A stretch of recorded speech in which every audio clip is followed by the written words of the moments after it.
Y ya para ir enganchando con el tema que nos compete analizar en el día de hoy, referíamos a que el Fondo Monetario había pedido una cantidad de reformas estructurales y hay que decirlo que a esta altura ya el fondo es un jugador político, eso es obvio, pero esa no es la novedad, o si se quiere ese no es el exabrupto y la obscenidad, sino que lo que sí es un exabrupto y una obscenidad es que el Fondo Monetario ya es un jugador político partidario.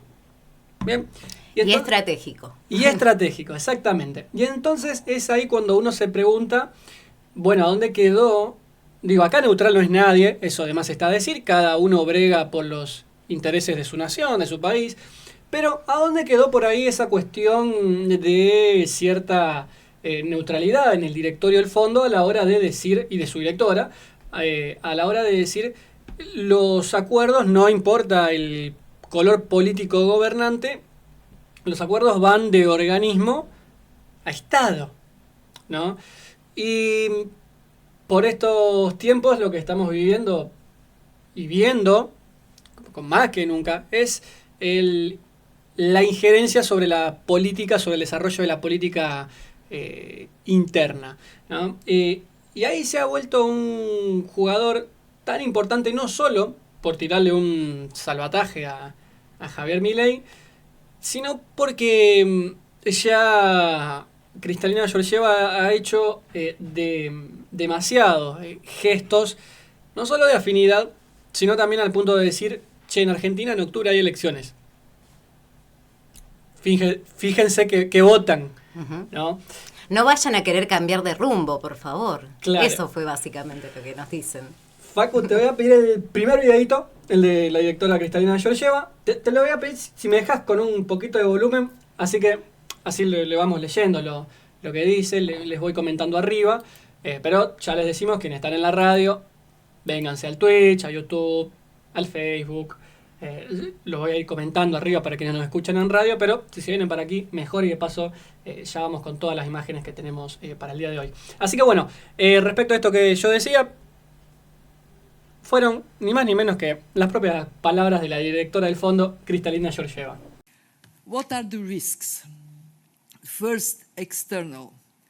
A worsening global environment, of all other things equal, it would impact Argentina negatively. Domestically, the country is going to go to elections, as you know, in October. And it is very important that they don't derail the will for change. So far, we don't see that. We don't see that risk materializing. But I would urge Argentina, stay the course. Bueno. Básicamente te está diciendo que hay que mantener ese rumbo, que no hay que cambiar. Y bueno, nosotros aquí en el programa hemos analizado los distintos acuerdos, porque Argentina tiene una larga historia de acuerdos con el FMI, que acá hemos analizado cada uno de ellos, pero particularmente los últimos dos acuerdos, tanto el de Mauricio Macri como ahora el de Javier Milei, fueron acuerdos con un claro fin. Porque uno podría decir, bueno, se toma deuda para invertir, por ejemplo, invertir en obras públicas, que bueno, ya vamos a hablar de eso, pero es un desastre el estado en el que están las rutas, en el que se encuentran las rutas precisamente porque no tienen un mantenimiento.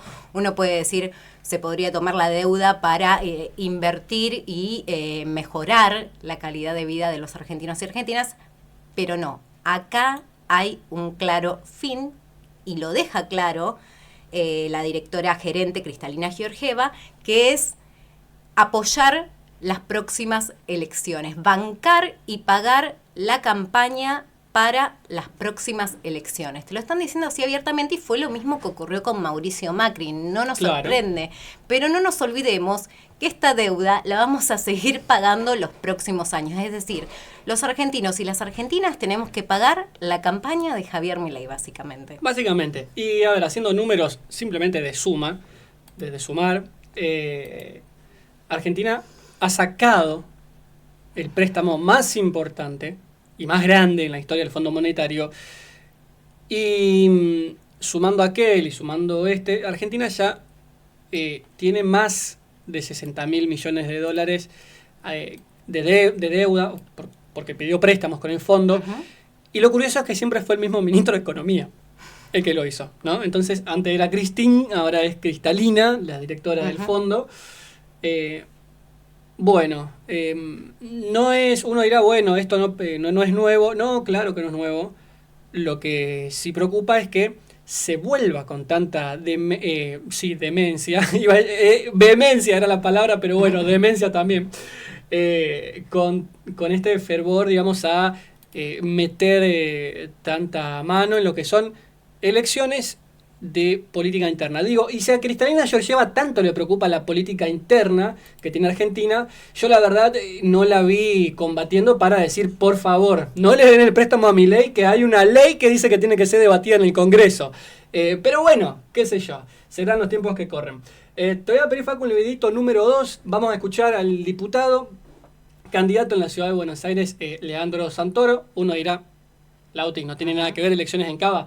No, pero en un momento, en un pasaje de la entrevista, Santoro hizo una reflexión interesante respecto de qué implica este acuerdo con el Fondo Monetario, y un poco estas eran sus palabras. Me genera mucho más ruido las declaraciones de Catalina Georgieva recomendando votar por la Libertad Avanza, o declaraciones Sí. o de fe, porque eso fue que frente a eso. Pero te juro, Claro. mirá que yo me acuerdo cuando Macri nos dijo Que había que enamorarse, de Christine Lagarde. de Lagarde, que era la anterior bruja que estaba en el fondo. Ahora, que una presidenta o titular o directora del fondo te diga eso respecto muy del novedoso. gobierno nacional nuestro, es raro, ¿no? Por eso, que adorne y lo acompañe a Milei y que entre así de sorpresa a un programa de televisión, nada, no deja de ser algo risueño. O sea, a ver, uno no se imagina a otros presidentes en el mundo tomando esa actitud, ¿no? Porque en general se supone que los presidentes son tipos ocupados, que tienen agendas más comprimidas. Pero bueno, a ver, es una peculiaridad. Sí. Lo que no es una peculiaridad, lo que verdaderamente es un dato político, son las declaraciones de Georgieva. Básicamente porque da a entender que el préstamo no se lo da al Estado argentino, se lo da a la Libertad Avanza. Claro, Entonces, si se lo da a la Libertad Avanza, que se lo cobre la Libertad Avanza mañana. claro. Entonces, cuando los porteños vayan a votar y se encuentren con la boleta de la Libertad Avanza, ¿es la boleta, o la boleta violeta es la de la Libertad Avanza o la del FMI? Y no sé, pero acá hay dos cosas. Primero, el apoyo político, y segundo, que me parece que hay algo que es un poco más sutil pero más profundo, que es que históricamente los acuerdos con el Fondo Monetario Internacional, ambas partes, el Estado y el Fondo Monetario Internacional, dejaban claro que eran con el Estado, Sí, eran claro. institucionales, independientemente de quién fuese el presidente de la República. Si la presidencia la máxima autoridad del Fondo Monetario Internacional dice que tiene que seguir el actual gobierno, bueno, porque tiene una adscripción ideológica o partidista, entonces que el día de mañana se lo cobra el actual gobierno. Sí, ¿Por qué sería el Estado? Insto a los argentinos a mantener el rumbo, dijo Cristalina Georgieva. Ahora, Leandro, Escuchábamos ahí la palabra de Leandro Santoro, uno de los tantos que se expresó. Esto fue a raíz de una entrevista que le realizaron, pero lo decía claro: si el dinero es para financiar la campaña de la Libertad Avanza, que pague la deuda la Libertad Avanza, porque lo tienen que pagar los argentinos y argentinas. Y fue tal el escándalo y tanta la repercusión, incluso vuelvo a repetir, no solamente Leandro Santoro se expresó, sino que se expresaron distintos dirigentes, que la propia Cristalina tuvo que volver para atrás, tuvo que excusarse. Bueno, a veces uno escucha las excusas y dice, déjalo ahí nomás. No aclare que oscurece. No aclares, totalmente. No aclare que oscurece, pero bueno, se vio en esa necesidad de tener que salir a intentar aclarar, y lo que dijo en ese momento fue que las elecciones son para los argentinos, no para el FMI, y que lo que han aprendido por la experiencia es que a menudo, antes de las elecciones, los gobiernos son más débiles en su resolución para implementar reformas. Por ende, según lo que dijo Cristalina, su mensaje fue para que el gobierno mantenga el curso. Ya está, déjalo. Claro, sí. Mientras se Déjalo ahí. No nos olvidemos de un pequeño detalle. El prendedor de la motosierra, bueno, por ejemplo, en el saco de Cristalina. Bueno, por estos días salían distintas notas que lo que decían es, ojo, porque en esta cuestión de volverse tan partidario, ha hecho gestos muy explícitos. Y una nota de Nicolás Lantos en el Destape lo que recordaba era la peligrosidad y lo preocupante de este tipo de cosas, porque la directora luego tiene, el gesto que tiene, luego tiene una repercusión política hacia el seno de su directorio, de su organismo, muy importante. Y lo que recordaba es, ahora se puso el pin de la motosierra, pero cuando fueron Bolsonaro Jair, en ese momento presidente, y Bolsonaro hijo, posaron, bueno, ellos hacían los gestitos, ¿no? de los deditos, así como apuntando, y lo que en su momento le dieron era el prendedor, un pin de un rifle. Digo, porque bueno, entre otras de las cosas de los Bolsonaros, además de abiertamente reivindicadores del golpe de Estado, también esta cuestión de reivindicar la libre portación de armas, ¿no? Y bueno, y que si tenés un problema en la calle, te arregla los tiros. Entonces, gestos bastante preocupantes, ¿no? En ese sentido. Ahora, vos recién mencionabas la nota de Nico Lantos, que los invitamos a leerla. Se llama Milei y el FMI sellan su destino juntos, entre presiones y motosierra. Lo van a encontrar en el portal del Destape. Pero me parece interesante remarcar algunas de las cosas que Nico Lantos trae y muestra en esta nota, que tiene que ver con un informe de la revista, la agencia de noticias financiera Bloomberg, que habla precisamente de la incidencia que tiene Cristalina Georgieva en gran parte, acá está dando un mensaje claro a los argentinos y argentinas a través de esta publicación, de este video que escuchamos. Pero también cuenta allí su incidencia a la hora de que los miembros del directorio ejecutivo del FMI aprueben ese desembolso. Porque recordemos que ahí no es una decisión de una sola persona. Y lo que muestra aquí es que alrededor de la mitad de los 25 miembros del directorio ejecutivo del FMI expresó grandes preocupaciones precisamente sobre el préstamo de 20.000 millones a la Argentina, y muestra también que cuando la Junta se reunió el 11 de abril en Washington para decidir este acuerdo, ya estaba prácticamente cerrado. Así que fíjense la incidencia tanto dentro del organismo como fuera. Vamos a ir con eso para que lo vean, si bien nosotros se lo estamos comentando, pero es muy interesante siempre poder ver que distintos medios del mundo lo pusieron en tapa. ¿Bien? Así que vamos a ir con eso. Pero bueno, primero, pasamos un videito del diputado Santoro y tal vez dirán, un diputado, un candidato del kirchnerismo en Cava. Bueno, pero lo que dice él no es un invento ni de la izquierda ni del kirchnerismo, sino por el contrario, un análisis realmente de la intromisión que está teniendo este organismo. Y no solo lo dice él, sino que es un dato que expresó en un streaming Mauricio Claver Carone, muy nombrado, y uno dirá, bueno, quienes preguntan quién fue, bueno, actualmente es el encargado del Departamento de Estado para América Latina, eso tiene firma de Donald Trump, de más está decir, y fue el expresidente del BID, el Banco Interamericano de Desarrollo. En época Macri se encargó de hacer una fuerte negociación para que el fondo destrabe ese famoso préstamo de más de 45.000 millones de dólares. Vamos a ir con el videito número 3, porque de manera bien clarita, en un streaming que tuvo Claver Carone, expresaba esto respecto de aquel fondo que él ayudó a destrabar en época Macri. Bien, sin embargo, yo estaba en el Fondo Monetario y el programa más grande en la historia del Fondo Monetario lo empujamos para Argentina. Que se haya mal manejado el programa que no se haya ejecutado bien por parte de Argentina y les haya costado una elección, es una cuestión. Pero debido a nuestro interés en Latinoamérica, peleado contra los europeos, porque yo era que tenía a los europeos enfrente de mí, cuando quisimos impulsamos el programa de asistencia más grande en la historia del Fondo Monetario Internacional para ayudar a la Argentina en su momento de crisis, fueron los europeos que estaban peleados contra nosotros porque no querían ayudar a la Argentina porque no les interesaba el hemisferio occidental. Así que me puedo dar el pequeño ejemplo de Uruguay, pero le voy a dar el enorme ejemplo de Argentina para decir lo contrario. Bien, ahí lo escuchábamos. Para que vean, bueno, traemos los puntos de vista de distintas personas. No pueden decir que nos cerramos solamente, claro, no. nos cerramos Claro. solamente en lo que le mostramos. Pero volver a lo que decíamos al inicio de este comentario. Y ya lo hemos comentado en distintas oportunidades. Esta nueva deuda que se toma con el FMI va a enfrentar o va a traer deuda a futuro. Enfrentamos vencimientos por 25.000 millones de dólares anuales por los próximos años, por lo menos hasta el 2031, financiando esta campaña de La Libertad Avanza.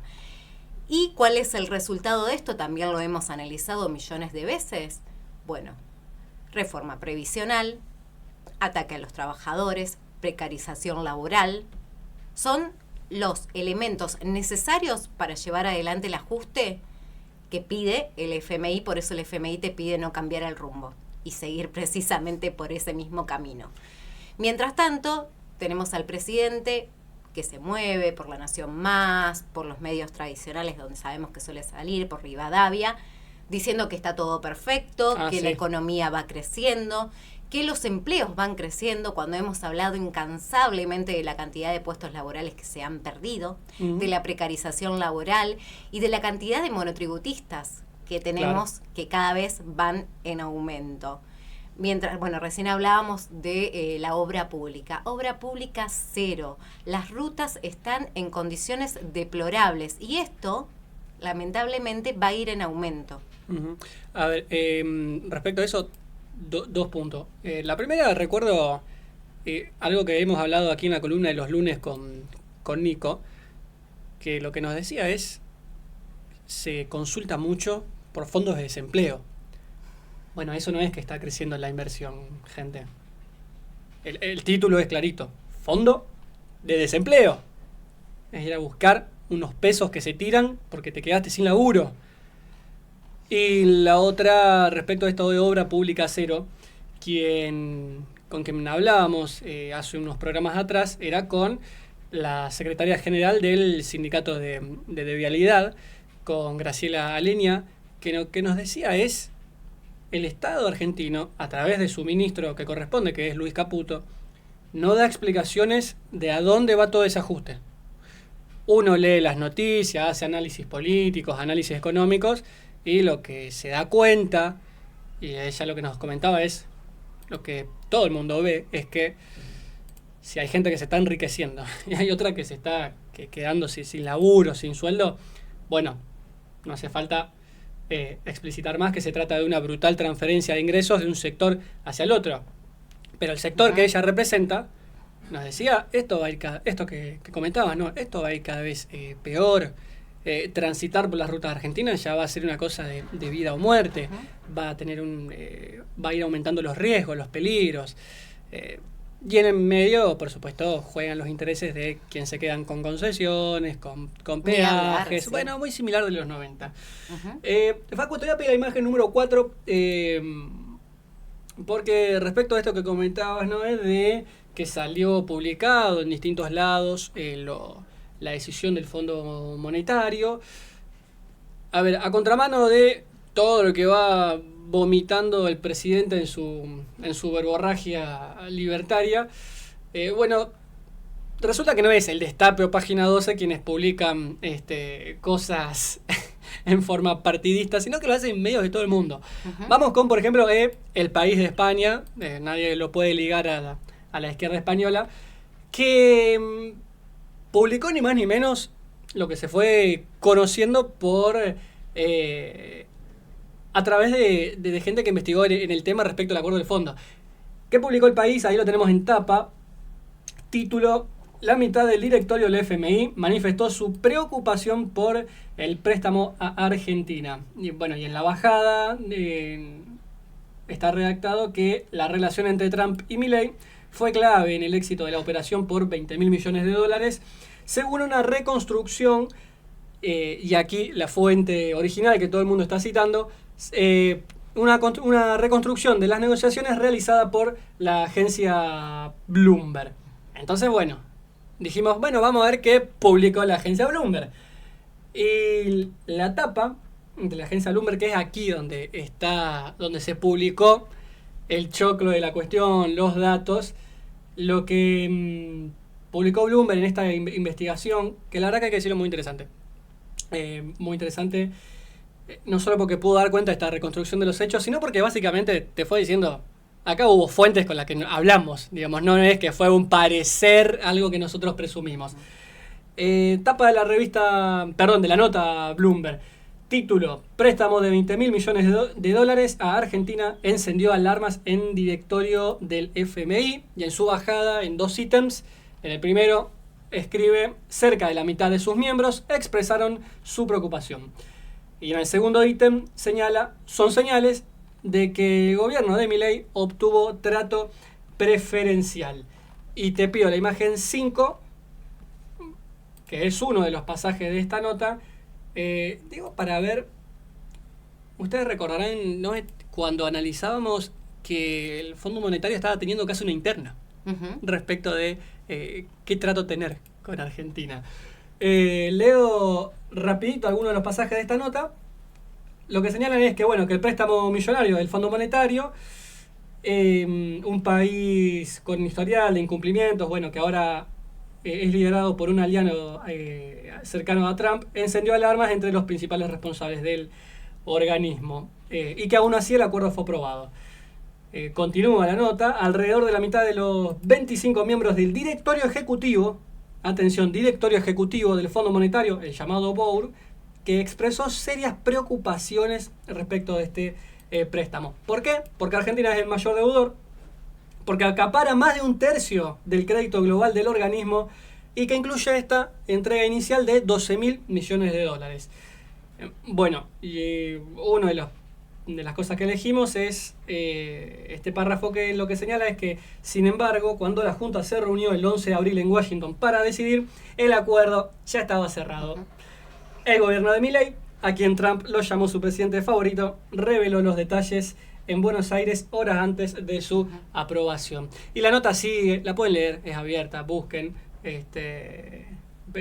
préstamo de $20.000 millones, bueno, agencia Bloomberg, y lo que habla es las irregularidades y las presiones que hubo, no sobre los países miembros, que eso hay que destacarlo, los países miembros son más de 100, y se habla con sus distintos representantes de estados, sino hablamos del directorio, el chiquito, ¿no? Ahí la mesa chica, de 25. Exacto. Bueno, ahí hubo serias irregularidades, y la nota lo que describe es que Kristalina Georgieva jugó con mucha presión ahí.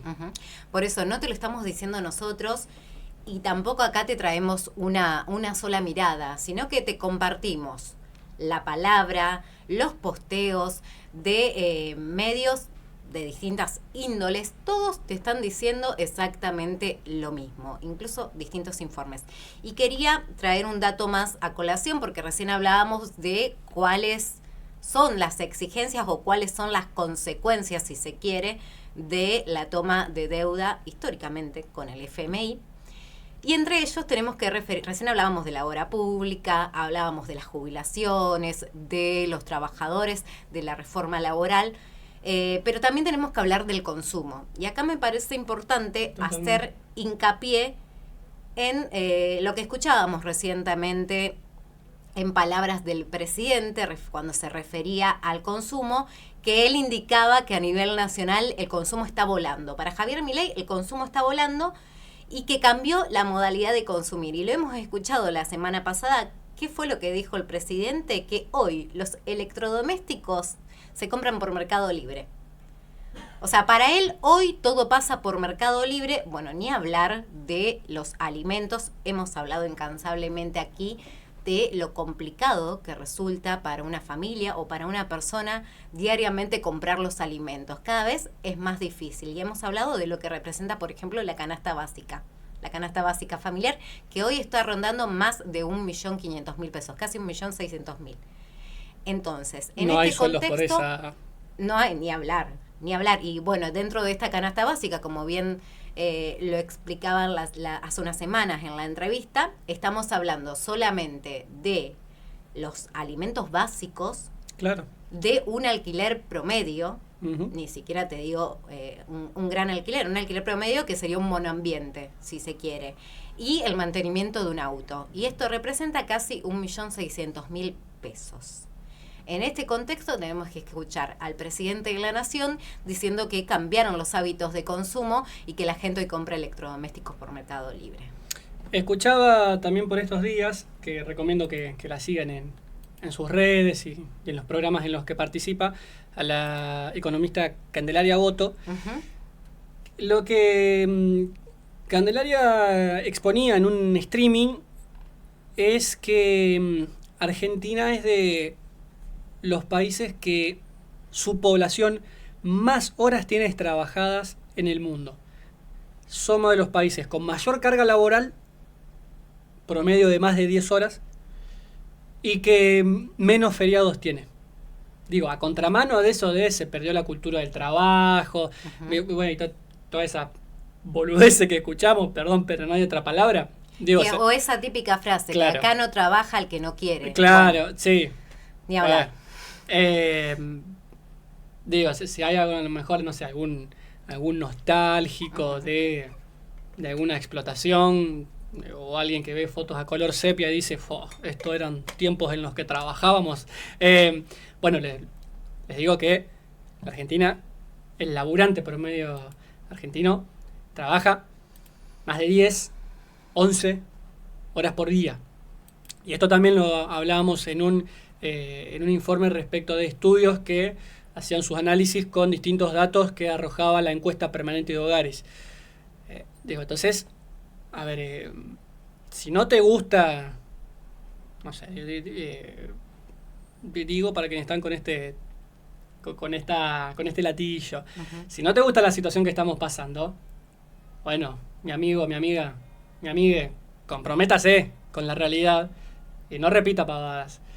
Si tenés algún problema, qué sé yo, con los gustos, con los estilos que tiene la juventud, bueno, ayúdalo a que su presente y su futuro sea mejor, pero no repitan pavadas. Digo, estamos con el país que tiene menos feriado, que mayor carga laboral tiene y que tiene los salarios más bajos, uno de los más salarios del mundo y de los más bajos de Latinoamérica, y veníamos de tener las jubilaciones y el salario mínimo vital y móvil en dólares más alto de Latinoamérica, y no fue en la primer presidencia de Perón, no, hasta el 2015.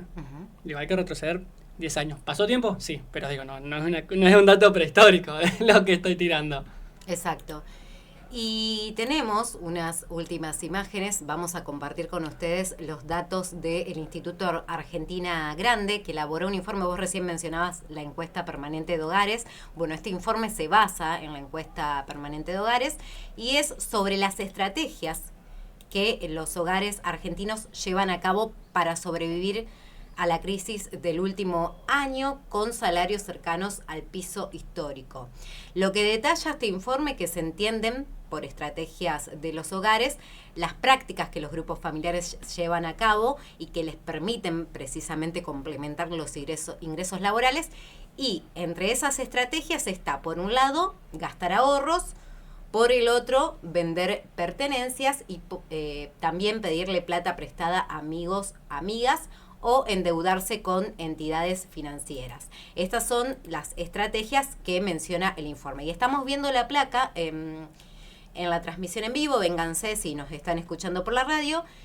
Dice, ¿qué hicieron el total de los hogares frente a la crisis? Bueno, lo que nos muestra el gráfico que estamos viendo es que 5 de cada 10 hogares tuvieron que endeudarse, vender pertenencias o gastar ahorros para llegar a fin de mes. Las estrategias que mencionábamos recién son 537.290 hogares más que tuvieron que desplegar algún tipo de estas estrategias en comparación con lo que fue el tercer trimestre del año 2023. Ujú. ¿Qué Claro. significa esto?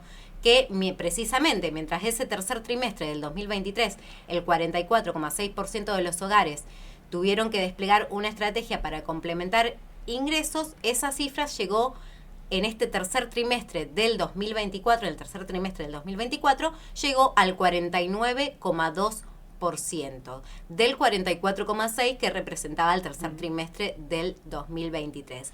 Y está desglosado en cuanto a cada una de estas medidas que mencionábamos. Por ejemplo, el 38% gastó ahorros, que cada vez también es menor la capacidad de ahorro, esto hay que destacarlo.